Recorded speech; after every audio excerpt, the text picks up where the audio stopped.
অর্ধ পৃথিবীর খলিফা হযরত ওমর, মনোযোগ দিয়ে শুনবেন, এইরকম একটা পরিবেশে অর্ধ পৃথিবীর খলিফা হযরত ওমর ছদ্মবেশে মদিনার অলি গলি ঘুরতেছে শুধুমাত্র আত্তাকুল্লাহ দেখার জন্যে। সুবহানাল্লাহ। কি দেখার জন্যে? আত্তাকুল্লাহ মানে কার ভয়? হঠাৎ হযরত ওমর দেখতে পায় দুই পাহাড়ের মাঝখানে একটা গিরিপথ। ওই গিরিপথের মধ্যে একটা সুন্দরী নারী ধীর গতিতে হেঁটে হেঁটে আসতেছে। ওমর ফারুক মেয়েটার দিকে তাকায়া বললেন, আলহামদুলিল্লাহ। এত সুন্দরী একজন মেয়ে, যেটা দেখার পরে হযরত ওমর শুকর আদায় করলেন কার? এখন হয়তো আপনারা বলবেন, হুজুর তাহলে কোনো মেয়ে মানুষ সুন্দরী দেখলে আমরা তাকায় বলবো আলহামদুলিল্লাহ। ওমর ফারুক কিন্তু মেয়েটার চেহারা দেখে আল্লাহর শুকর আদায় করে নাই। মেয়েটার দেহের উপর এমন একটা পোশাক ছিল, যেই পোশাককে বলা হয় পর্দা। মেয়েটা যদি দেখতে কালো হয়, মেয়েটা যদি দেখতে খাটো হয়, এরপরও আল্লাহর আইন পর্দা যদি মেনে চলে, এমন মেয়েকেই ইসলাম সুন্দরী বলে। তাহলে আমার সঙ্গে একটা আপনাকে বলা লাগবে, পর্দানিশী নারী যারা, আপনারা বলবেন বিশ্ব সুন্দরী তারা। বলতে পারবেন না ভাইজান? পর্দানিশী নারী যারা আর বেপর্দা নারী যারা, সবাই বলবেন বিশ্ব বেহায়া তারা। বিশ্ব বেহায়া। আমাদের বাংলাদেশে এরকম বিশ্ব বেহায়া আছে না নাই? খুবই সুন্দরী, নাম হলো পরিমণি। আপনারা মুরব্বীরা বুঝবেন না, যুবকেরা বুঝতেছে। খুবই সুন্দরী, নাম হলো পরিমণি, কিন্তু বেপর্দা হওয়ার কারণে লুঙ্গি ড্যান্স মারতেছে। আর এই লুঙ্গি ড্যান্স মারার কারণে আমাদের হাজার হাজার যুবকের শরীর নষ্ট হচ্ছে। শরীর নষ্ট হওয়ার কারণ হলো বিয়ার আগেই তাদের কাম হয়ে যাচ্ছে। তোর এখন কথা ঠিক কিনা? এর নাম হলো স্বপ্ন দোষ। এর নাম কি? তাহলে যুবকেরা তোমরা একটু জোরে বলবা, বেপর্দা নারী যারা বলেন বিশ্ব বেহায়া তারা। বেপর্দা নারী যারা। ওমর ফারুক ছদ্মবেশে আত্তাকুল্লাহ, আল্লাহর ভয় দেখার জন্যে মেয়েটাকে বললেন, মা এই নির্জন পথে তুমি একা একা চলতেছ, তোমার সামনেও কোনো মানুষ নাই, পিছনেও কোনো মানুষ নাই, তোমার অন্তরে কি কোনো ভয় ডর লাগতেছে না? কারণ তুমি একা একা দুই পাহাড়ের মাঝখানে রাস্তাকে বলা হয় গিরিপথ। যখন কি পথ? আলো জ্বলে জ্বলে হাঁটা লাগে, সেই রাস্তায় তুমি একা একা চলতেছ, তোমার সামনেও কোনো মানুষ নাই, পিছনেও কোনো মানুষ নাই। মেয়েটা বলতেছে, পথিক তুমি কি হযরত ওমরকে চিনো? কাকে বলতেছে? যখন কাকে বলতেছে? উমর ফারুককে মেয়েটা বলতেছে, পথিক তুমি কি হযরত ওমরকে চিনো? যদি ওমরকে চিনতা তাহলে এরকম বেসাইজা কথা বলতা না। উমর ফারুক বললেন, মা আমার কথার মধ্যে বেসাইজ কি দেখলা?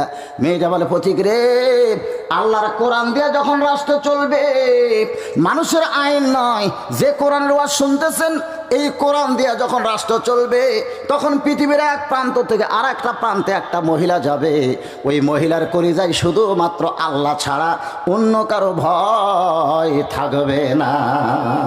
তাহলে আত্তাকুল্লাহ ডিগ্রি অর্জন করতে গেলে মানুষের আইন দিয়ে চললে হবে না, আইন লাগবে কার? আরো জোরে বলেন কার? আজকে আমাদের আত্তাকুল্লাহ আছে। এত সুন্দর মসজিদ প্রধানমন্ত্রী বানা দিয়েছে, এত সুন্দর মসজিদ। হায় হায়, একটা দুটা না, গোটা বাংলাদেশে 564টা মসজিদ বানাচ্ছে। ধরে কোন ঠিক কিনা? নাম দিছে মডেল মসজিদ।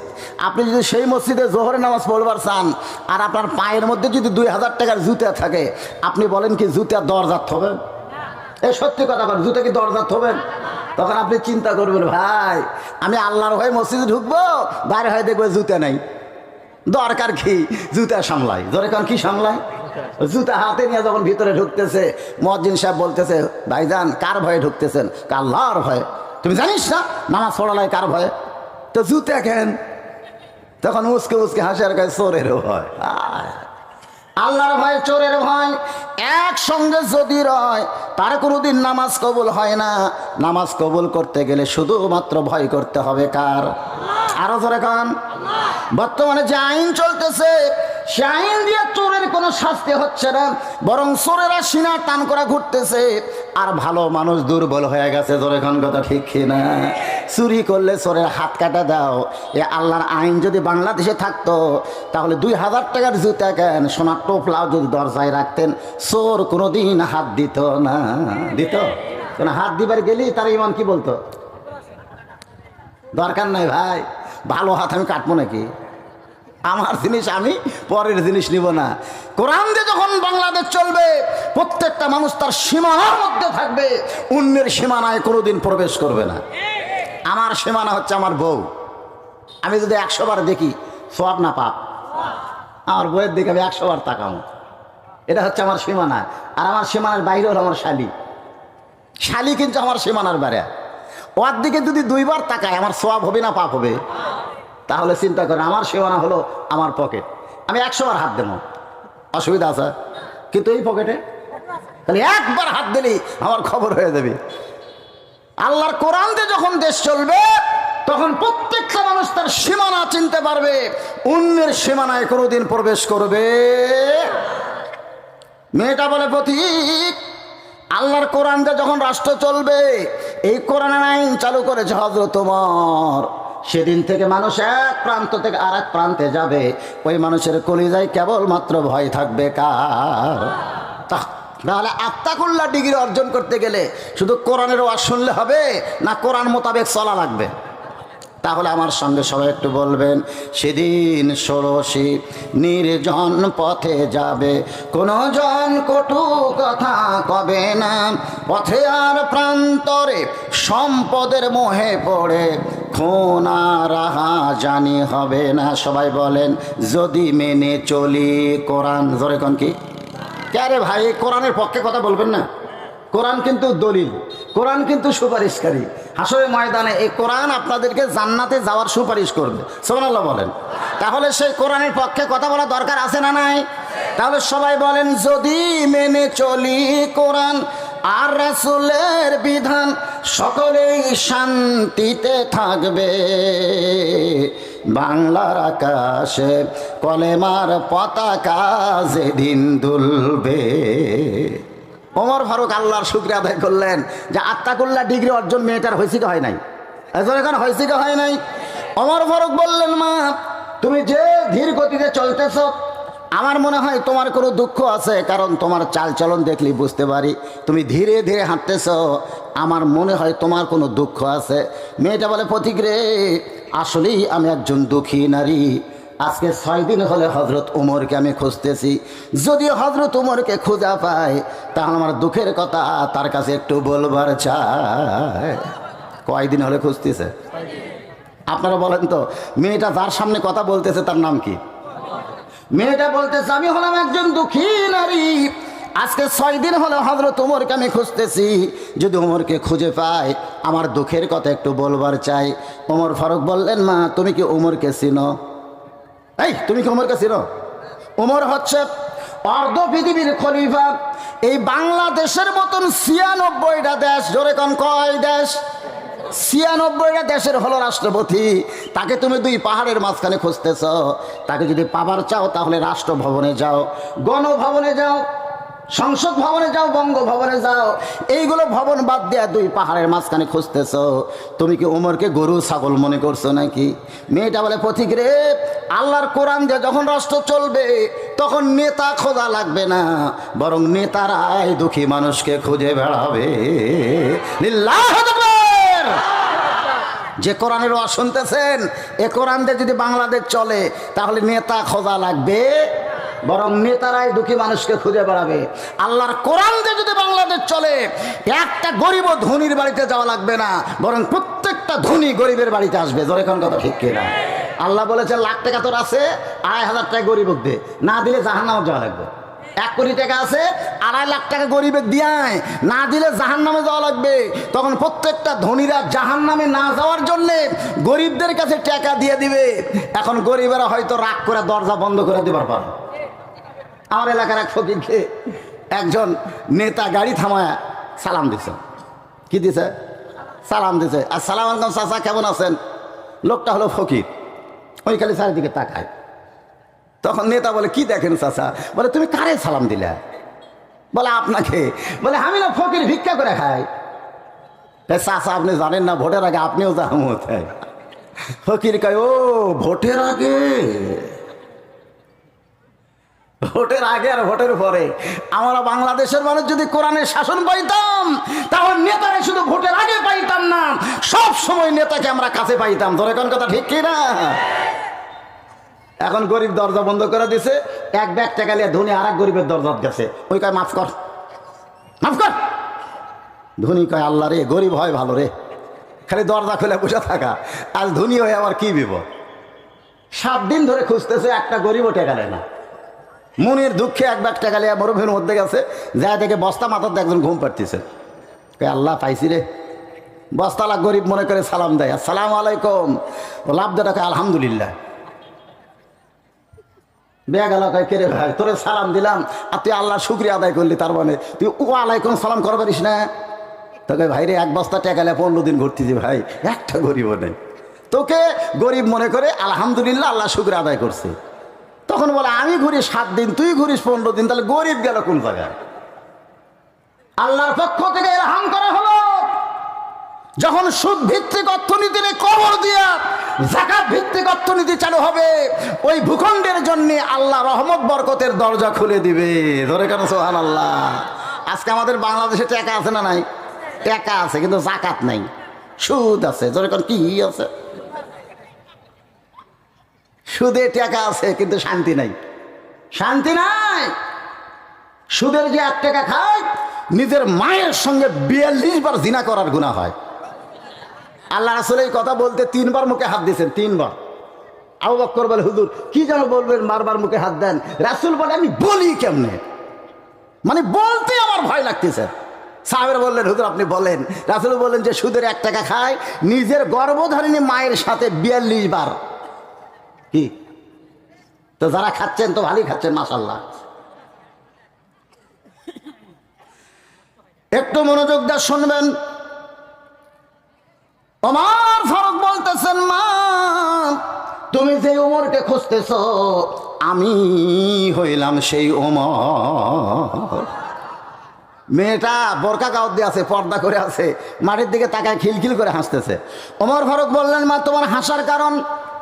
মেয়েটা বলতেছে, আমিরুল মুমিনিন, আপনি যদি হযরত ওমর হন তাহলে চোরের মতন একা একা কেন ঘুরতেছেন? কার মতন?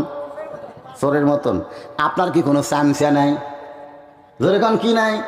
ওমর ফারুক বললেন, মা চামচা পালবার গেলে যে টাকা লাগবে, সেই টাকা আমি পাবো কোথায়? আপনার বলেন তো, হযরত ওমরের কি বাড়তি কোনো টাকা ছিল? জুমার দিনে খালি খুতবা দিচ্ছেন, মাঝখান থেকে একজন লাভ দেওয়ার, আমিরুল মুমিনিন আপনার বক্তব্য আমরা শুনবো না। ওমর ফারুক বললেন, আমার অপরাধ? বলে আপনার অপরাধ হলো আপনি লম্বা জুব্বা গাওয়াত দিয়ে আমাদেরকে খাটো পাঞ্জাবি দিয়েছেন। আপনি লম্বা জুব্বা গাওয়াত দিয়ে ওয়াজ করতেছেন আর আমাকেও খাটো পাঞ্জাবি দিয়েছেন। যতক্ষণ লম্বা জুব্বার কাহিনী না বলবেন ততক্ষণ আপনার ওয়াজ আমরা শুনবো না। ওমর ফারুকের চোখ দিয়ে দর দর করে পানি পড়তেছে। তখন তিনি বাংলাদেশের মতন কয় দেশের, মনে থবেন কয় দেশ, 96টা দেশের খলিফাকে একজন সাধারণ মুসল্লি বলতেছে, লম্বা জুব্বার কাহিনী না বলা পর্যন্ত আপনার ওয়াজ শুনবো না। এমন সময় হযরত ওমরের ছেলে আব্দুল্লাহ, নাম কি, 6 লক্ষ হাদিসের হাফেজ, 30 পারা কোরআনের হাফেজ, সুবহানাল্লাহ কোন। খালি নেতা না, নেতার বেটাকেও কোরআনের হাফেজ বানাইছে। আজকে বাংলাদেশে অধিকাংশ নেতার বেটা কোরআনের হাফেজ নাই। যদি নেতার সন্তান কোরআনের হাফেজ হইতো তাহলে হাফিজ মাদ্রাসার জন্য ভিক্ষা করা লাগতো না। প্রাইমারি চলে সরকারি টাকায়, এই হাফিজ মাদ্রাসাও চলতো সরকারের অর্থ দিয়া। ধরে কোন ঠিক কিনা? কিন্তু একটা এমপির বেটা তো হাফেজ নাই। সব আমাদের গরিব গুরবার সন্তান হাফেজ, ওই মাথার পাগড়ি দেই, সবাই তাকে থেকে দেখে। হুজুর একটা কথা কইলো যে 6666টা সিঁড়ি পাড়ি দিয়া জান্নাতের উপর তালায় থাকবে। ধরে কেন সুবহানাল্লাহ। একটা করে আয়াত, একটা করে তালা, একটা করে আয়াত, একটা করে তালা। এ কত ফজিলতের ওয়াজ করছি ভাই, তারপরে ধনীর বেটা হাফেজ নাই। ঈদের দিনে এমপি সাহেব কুরবানি করবে, কে রে আমার হুজুর কোথায়? কয় মাদ্রাসার জন্য চামড়া আদায় করতেছে। এমপি কয় আমি দেই 2 লাখ টাকার কুরবানি আর আমার ছেলে চামড়া আদায় করে। ওই রকম 10 জন এমপির ছেলে ঈদের দিনে বাড়িতে আসেনি, ওরা হাফিজি মাদ্রাসা চালানোর কারণে চামড়া তুলবার গেছে। তোরে কয় কি তুলবার গেছে? পরে সংসদের অধিবেশনে 10 এমপি একবার লাভ ধরে বলতেছে, মাননীয় স্পিকার সাহেব, আকদম বাকদম ঘরম সাথে ঢাক ঢোলক ঝাঁদর বাজে, এই মিথ্যা শিক্ষার জন্য যদি হাজার হাজার কোটি টাকা খরচ করা হয় তাহলে জালিকাল কিতাবুল রাইবা ফিহি হুদাল লিল মুত্তাকিন, এই কোরআনী শিক্ষার জন্য সরকার অর্থায়নে কি কোনো টাকা নাই? একবার খালি সংসদের মধ্যে কোরআন নিয়ে কাঁপন শুরু হয়ে গেলে এই মাদ্রাসার জন্য ভিক্ষা চাওয়া লাগবে। এটা কি বাংলাদেশের বাইরে না বাংলাদেশের ভিতরে? তাহলে প্রাইমারি চলে সরকারের টাকায়, কিন্তু মাদ্রাসা কেন চলে না? আমরা শুধু কোরআনের ওয়াজ শুনি কিন্তু কোরআনের বিজয় চাই না। একটু মনোযোগ দিয়ে শোনেন। ওমর ফারুকের ছেলে আব্দুল্লাহ বলতেছে, রে সাহাবীরা, খাটো পাঞ্জাবি হলেও তো তোমরা নতুন কাপড় পরে নামাজ পড়তে আইছো, কিন্তু আমার পরনের দিকে তাকায় দেখো, আমার পরনে নতুন কোনো কাপড় নাই। সাহাবীরা বলে, আব্দুল্লাহ, আজকে জুমার দিনে সবাই নতুন পোশাক পরেছে, তুমি কেন পরো নাই? বলে, আমি যদি নতুন পোশাক পরতাম তাহলে আমার বাবার জুব্বা লম্বা হতো না, আমার কাপড়ের অংশটুকু আমি বাবাকে দান করে দিলাম, বাবার কাপড় আমার কাপড় একত্র করে বাবা লম্বা জুব্বা বানায় তোমাদেরকে খুতবা দেয়, এখন বলো খুতবা শোনা যাবে কি না? সমস্ত সাহাবীরা চিল্লায় বলে, আল্লাহর কোরআন দিয়ে যদি রাষ্ট্র চলে এমন নেতায় মুসলমান দেখতে পায়, তাহলে কোরআন দিয়ে বাংলাদেশ চললে কেমন নেতা? এখন কেমন নেতা? ভালো নেতা। সেই ভালো নেতা হযরত ওমর বলতেছেন, মা, কি দুঃখ তোমার মনে, যে দুঃখ নিয়ে আমারে কয়দিন খুঁজতেছ? 6 দিন হলে খুঁজতেছ, এখন একটু দুঃখের কথা আমার কাছে বলো। মেয়েটা বলতেছে, আমিরুল মুমিনিন, আমার জীবনের সবচাইতে বড় দুঃখ হলো 6 বছর বয়স আমি ঈমান গ্রহণ করছি। কয় বছর? 6 বছর বয়স ঈমান গ্রহণ করেছি। শুধুমাত্র ঈমান গ্রহণ করার অপরাধে আমাকে 12 বছর জেলখানায় বন্দি জীবন কাটাতে হয়েছে। আমার একটা অপরাধ নাই, আমার একটাই অপরাধ হলো ঈমান গ্রহণ করা। চুরি করা, চামারি করা, ডাকাতি করা, জুলুম করার কোনো অপরাধ নাই। বিনা অপরাধে বছরের পর বছর অনেক আলেম আছে জেলখানায়। জোরে কোন কথা ঠিক কিনা? এখন যদি বলা হয় অপরাধ কি, অপরাধ হলো একটাই, শুধু কোরআনের ওয়াজ করে না, কোরআন মোতাবেক চলতে চায়। আমাদের বাংলাদেশে যেই বক্তারা কোরআনের ওয়াজ করবে কিন্তু কোরআন মোতাবেক চলার চেষ্টা করবে না, ওই বক্তা সারা জীবন ওয়াজ করবে, কোনোদিন কেউ তার বাদী হবে না। জোরে কোন কথা ঠিক কিনা? কিন্তু যখনই বলবে সামিনা ওয়া তাআনা, এটা আমার কথা না, কথা কার? শুনতে হবে গ্রহণ করার জন্যে। আজকে কোরআনের ওয়াজ শুনবার আইলেন, শোনা গেলেন, ফজরের নামাজটাও পর্যন্ত পড়লেন না। এরকম আছে না নাই? শুনে গেল, ফজরের নামাজটা পর্যন্ত পড়লো না। আপনি জানেন কোরআনের ওয়াজ শুনলেন, আপনি একজন বেঈমান। লা সালাত আলা ঈমানা, যার নামাজ নাই তার ঈমানই নাই রে। কিসের মুসলমান রে? নামাজ নাই। লা সালাত আলা দীনা, যার নামাজ নাই তার কোনো ধর্মই নাই। 564 খালি মসজিদ বানালে হবে না, ওই মসজিদগুলো মুসল্লি দিয়ে ভরা লাগবে। জোরে কোন কথা ঠিক কিনা? আজকে যদি সরকার বলতো যে 564 মসজিদ করছি, ওই মসজিদ যুবকদেরকে মুসল্লি দিয়ে আমি ভরা দেখতে চাই, তখন ভরা দেখবার গেলে আমার মতন ওয়াজ দিয়ে কাম হবি না, আমার ওয়াজ দিয়ে মসজিদ জীবনেও ভরবি না। আল্লাহ কোরআনে বলেছে, আল্লাযীনা ইম্মাক্কান্নাহুম ফিল আরদ, মুসলমানের মধ্যে কাউকে যখন ক্ষমতা দেওয়া হবে তার 1 নম্বর দায়িত্ব হলো আকামুস সালাত, নামাজ কায়েম করা। সরকার যদি আইন করত প্রতি ওয়াক্ত নামাজ না পড়ার কারণে 10টা করে বেয়াত পাছার উপর, কয়টা করে? পুলিশকে যদি বলতো ওই আলেম ধরার দরকার নাই, এই জালেমগুলা ধরো, আজান দেওয়ার পরে যারা মসজিদে যায় না তারা হলো সবচাইতে বড় জালেম। সবচাইতে বড় জালেমকে মুসলমান দাবি করে, আজান দেওয়ার পরে মসজিদে যায় না, ওদেরকে ধরে ওই ভিআইপি মসজিদের পাশেই, ওটা কি মসজিদ, মডেল মসজিদের পাশে একটা বড় ঘর করা লাগবে। এই ঘরের নাম হলো রিমান্ডের ঘর। কে রে, জোহরের আজান হতে তুই বাড়া ঘুরিস কে? এই কয়ে কাপড় খুলে 10টা করে বাড়ি যদি সরকার পক্ষ থেকে দেওয়া হতো, আপনারা বলেন তো নামাজি বাড়তো না কমতো? আর যদি নামাজি বাড়তো তাহলে কি হতো? আল্লাহ কোরআনে বলেছেন, ইন্নাস সালাতা তানহা আনিল ফাহশাই ওয়াল মুনকার, একমাত্র নামাজি পারে মানুষকে যাবতীয় ফাহিশা থেকে হেফাজত করতে। আমাদের প্রত্যেকটা যুবকের হাতে একটা করে মোবাইল আছে না নাই? আছে না নাই? এইরকম মোবাইল সমস্ত ছেলের হাতে আছে। এই মোবাইল দিয়ে কিন্তু ভালো ওয়াজ দেখা যায়, এই মোবাইল দিয়ে আবার অশ্লীল ভিডিও দেখা যায়। যে যুবক নামাজ পড়ে সে অশ্লীল ভিডিও বের করতে পারবে না, বের করবার গেলে তার ঈমান বলবে, পাগলা রে, কেউ না দেখলেও তোকে আল্লাহ দেখতেছে। কথা বল না কেন? ইন্নাস সালাতা তানহা আনিল ফাহশাই ওয়াল মুনকার, নামাজি পারে আমাদের যুবকদেরকে অশ্লীল ভিডিও থেকে, অশ্লীলতা থেকে হেফাজত করতে। জোরে কোন কথা ঠিক কিনা? আজকে আমাদের ছেলেরা দরজা জানলা বন্ধ করে মনে করছে বাপ ঘুমাইছে রে, মা ঘুমাইছে রে। এখন যদি আমি দেখি, কে দেখি রে? আপনারা খান তো, বাপ মা ঘুমালেও কে ঘুমায় না? আরো জোরে বলেন, কে ঘুমায় না? সিনা তাও পালা নাও। ঘুম তো দূরের কথা, আল্লাহ তন্দ্রাও নাই। সামিউম বাসির, খালি দেখে না, শোনেও। আল্লাহ কি করতেছে ল্যাবের মধ্যে, কমরের মধ্যে কি মাল মারতেছে আল্লাহ জানে না। এই কথাটা জানে কে জানে না? আজকে আমাদের অধিকাংশ যুবকেরা এই মোবাইলের কারণে তাদের চরিত্র ধ্বংস করতেছে। আমি তাদেরকে বলবো, বাবা যা করো করো, নামাজটা ধরো। কারণ নামাজটা যদি তুমি ধরো, নামাজই পারবে তোমাকে তামাম খারাপি থেকে বাঁচাই দিতে। এই নামাজের পাওয়ার আছে না নাই? জোরে কোন আছে না নাই? হ্যাঁ, নামাজ পড়ে না পারে, এটাই হলো বিপদ। এখানে অনেক যুবক আছে যারা ভবিষ্যতের ওয়াজ শুনবে, আইছে কোরআনের ওয়াজ শুনবে না। এখন আল্লাহর কোরআন কি বলতেছে একটু মনোযোগ দিয়ে শোনেন। ওমর ফারুক বললেন, মা বলো, তোমার মুখে শুনতে চাই। মেয়েটা বলতেছে, আমার জীবনের সবচাইতে বড় অপরাধ হলো 6 বছর বয়সে ঈমান গ্রহণ করেছি। ঈমান পড়েছি না গ্রহণ করছি? হ্যাঁ, গ্রহণ। ইকরার বিল লিসান, তাসদিক বিল জানান, আমল বিল আরকান। এরই নাম হলো ঈমান গ্রহণ করা। কলমা পড়া মুসলমান হবে না, কলমা গ্রহণ করার মুসলমান হওয়া লাগবে। এই কলেমা গ্রহণ করা অপরাধে 12 বছর আমাকে জেলখানায় বন্দি জীবন কাটাতে হয়েছে। সকালবেলা 3টা করে চাবুক, বিকেলবেলা 3টা করে চাবুক। আমার দেহের এমন কোনো জায়গা নাই যে জায়গায় চাবুকের আঘাত লাগে নাই।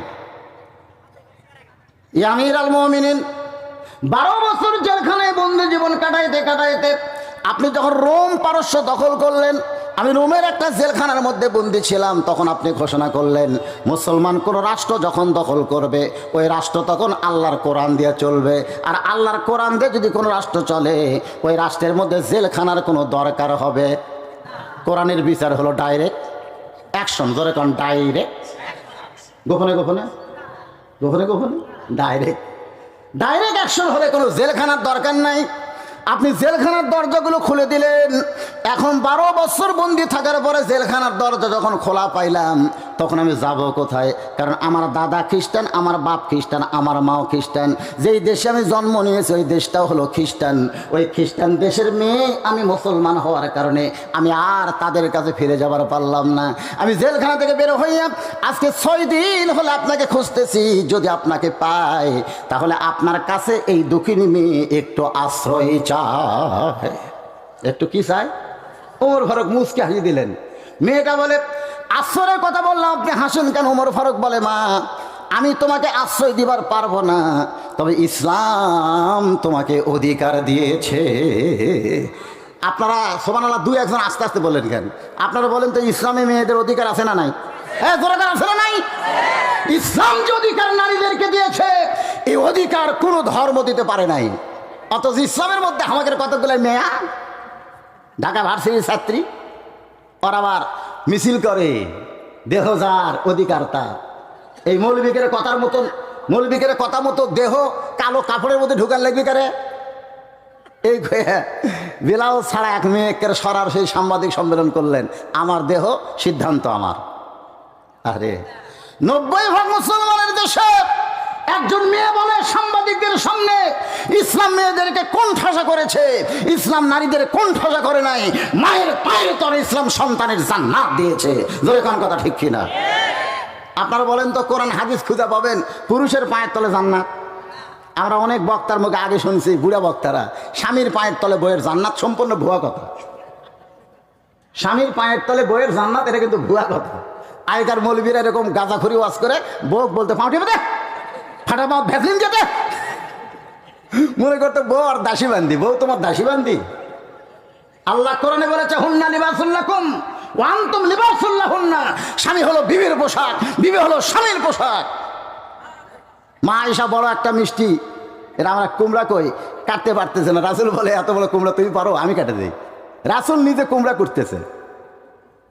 মা আয়েশা যখন খুরমা খেজুর দিচ্ছে, রাসূল তখন তাকায় দেখে মশকে পানি নাই, নিজে মশক ভরা পানি নিয়ে আসতেছে। আয়েশা বলে, সি সি সি, আপনি আল্লাহর নবী। রাসূল বলে, আয়েশা আমি আল্লাহর নবী ঠিক আছে, কিন্তু তোমার কাছে কিসের নবী? তুমি আমার বউ, আমি তোমার স্বামী। সুবহানাল্লাহ। মা আয়েশা বলতেছেন, আল্লাহ আমার নবী শুধু বিশ্ব নবী নয়, আমার নবী হলেন পৃথিবীর 1 নম্বর স্বামী। ধরে কোন সুবহানাল্লাহ। কোনদিন বউরে কয়নি আমার পাঞ্জাবি পরিষ্কার করে দে, আমার টুপি এনে দে, জুতা সাফ করে দে। এগুলো কোথায় পালেন আপনারা? আল্লাহ কোরআনে দলিল দিয়েছে, হুন্না লিবাসুল্লাকুম ওয়া আনতুম লিবাসুল্লাহুন্না। স্বামী হলো বিবির পোশাক, বিবি হলো স্বামীর পোশাক। তার মানে কি? সমান সমান। জোরে কোন কি? কথা কয় না রে আমার মায়েরা, যারা পর্দার অন্তর আছেন শোনেন। বাবার পায়ের তলে জান্নাত না, জান্নাত হলো মায়ের পায়ের তলে। আমি চিন্তা করলাম মায়ের পায়ের তলে জান্নাত কেন? একটা গান আমার চোখ খুলে দিল, একটা গান, কোরআন না, একটা গান। কব বাবা আনন্দে মাতিয়া সাগরে ভাসাইয়া সেই যে চইলা যায় খবর লয় না। আমার 3টা মেয়ে আছে, আমি কালে বইয়ের সাথে কোলাকুলি করে পেটের মধ্যে দিয়ে আমি আউট। আমার কোনো খবর আছে? কথা কর না কেন? খবর আছে। বাবাই আনন্দে মাতিয়া সাগরে ভাসাইয়া সেই যে চইলা যায় খবর লয় না। মাজন ধরিয়া উদরে কতই কষ্ট করে, ধরিয়া উদরে কতই কষ্ট করে, 10 মাস পরে পায় প্রসবের বেদনা। এমন দরদি ভবে কেউ হবে না আমার মা। মা গো কি বলবো প্রসবের কথা, মা বিনে সেই ব্যথা কেউ তো বুঝিবে না। মাজন ঠেকিয়া সন্তানের দায় অকালে মা মারা যায়, ঠেকিয়া সন্তানের দায় অকালে মা মারা যায়। কেন সে মায়ের ভক্তি করবা না? এমন দরদি ভবে কেউ হবে না আমার মা। মা গো আপনারা বলেন তো, ইসলামে মায়ের দাম বেশি না বাপের দাম বেশি? এক কথা বলা লাগবে রে, কথা বলা লাগবে। মায়ের দাম বেশি না বাপের দাম বেশি? শ্বশুরের দাম বেশি না বাপের দাম বেশি? শাশুড়ির দাম বেশি না মায়ের দাম বেশি?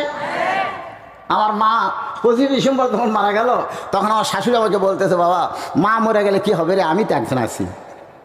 এই মনে মনে কই কুটি শাশুড়ি রে, ওর বেটির পাতা 3টা বাড়ি বাড়লে ওই আর মা থাকবি? কথা কর না। সেই শাশুড়িকে আমরা অনেকে বলি, আম্মা আম্মা আমি বাজারে যাচ্ছি, আপনি গ্লুকোজ খাবেন না ডাব খাবেন? আম্মা। তখন বউ বলতেছে, আমার মাও দুটাই খায়। ওই এখন ধাপের হাটে যাচ্ছে, ডাব আর গ্লুকোজ আনবার। যেই গাড়ির থেকে বের হচ্ছে দেখে দরজাত মা খাড়া হয়ে আছে। ওই মায়ের দিকে আর তাকায় না। মা কয়, কে রে 3 দিন হলে তোকে দেখতে পাই না রে, তো দেখবে না আমার সাথে ঘুম নাই, আর আমি দরজার ডাঙে আছি, তুই একবার আমার দিকে তাকাস না। রাসূল বলেছেন, মায়ের মুখের দিকে খালি মহব্বত করে একবার তাকাও, একটা হজের সওয়াব আল্লাহ তোমাকে দান করে দিবে। আর তুই একবার আমার দিকে তাকাস না কেন? গত সপ্তাহে হাত পান কিনে দিছো, মনে আছে? আজকে ধামরহাট থেকে 10 টাকার পান আনবি। ছেলে বলতেছে, এই জন্যই তো তাকাই না, খালি তুমি খাই খাই। ওর চাপাত জুতের বাড়ি মারা ছাড়া বুদ্ধি নেই। কথা কর না। তাই বলে আপনাদের বলবো না যে শাশুড়িকে আপনারা খাওয়াবেন না খাওয়াবেন। মা হলো ফরজ আর শাশুড়ি হলো নফল। ফরজ আগে না নফল আগে? জোরে করে, ফরজ আগে না নফল আগে? বাবা হলো ফরজ আর শ্বশুর হলো নফল। আগে ফরজ আদায় করবেন, তারপরে নফল পারলে করবেন, যদি পারেন সওয়াব আছে। সুবহানাল্লাহ। একটু মনোযোগ দিয়ে শুনবেন। মা মাগো, মেয়েটা বলতেছে, আমিরুল মুমিনিন আমাকে কি অধিকার ইসলাম দিয়েছে? ওমর ফারুক বললেন, এখন তোমার বয়স কত? মেয়েটা বলতেছে 18। জোরে কোন কত? আপনার হিসাব করছেন 6 বছর বয়সে ইমান গ্রহণ করছে আর 12 বছর নির্যাতন ভোগ করেছে, তাহলে হিসাব করলে যোগ করলে কত হয়? ওমর ফারুক বললেন, ইসলাম তোমাকে অনেক অধিকার দিয়েছে, তার মধ্যে 1 নম্বর অধিকার হলো ভালো একটা ছেলের সঙ্গে বিয়া বসা। কি ছেলে? ভালো একটা ছেলে বলতে একটা কত বড় সুন্দর কথা। দেখেন, ইসলাম যদি বলতো যে সুন্দর একটা ছেলের সঙ্গে বিয়ে বসার অধিকার, তাহলে আপনারা বলেন তাই বউ পাতাম না? ইসলাম যদি কথা বলতো যে সুন্দর শাকিব খানের মতন একটা ছেলে দেখে তোমার বিয়ে করার অধিকার আছে, তাহলে আমার মতন কালো কোনোদিন বউ পাতাম না। কিন্তু ইসলাম বলেছে ভালো। ভালো বলতে কালো হলেও ভালো হয়। ধরে কোন কথা ঠিক কিনা ভাই রে? ভালোর মধ্যে কিন্তু বহু কথা আছে। ওমর ফারুক বললেন, মা তোমার তো কোনো অভিভাবক নাই,